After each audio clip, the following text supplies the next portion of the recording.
یک مرتبہ علامہ اقبال تعلیمی کانفرنس میں شرکت کی غرض سے لکھنؤ گئے۔ اسی سفر کے دوران ہوا یوں کہ انہیں اردو کے مشہور فکشن رائٹر سید سجاد حیدر یلدرم کے ساتھ ٹانگے میں سفر کرنے کا اتفاق ہوا۔ دونوں حضرات پیارے صاحب رشید لکھنوی کے گھر پہنچے۔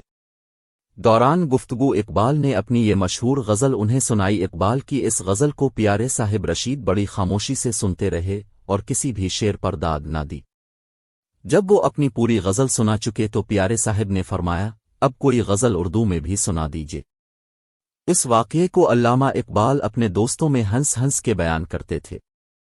کبھی یہ حقیقت منتظر نظر آ لباس مجاز میں کہ ہزاروں سجدے تڑپ رہے ہیں مری جبین نیا زمیں، طرب اشنائے خروش ہو تو نوا ہے محرم گوش ہو، وہ سرود کیا کہ چھپا ہوا ہو سکوت پرد ساز میں، تو بچا بچا کے نہ رکھ اسے تیرا ایاں ہے وہ ایاں، شکستہ ہو تو عزیز تر ہے نگاہ ایاں ساز میں۔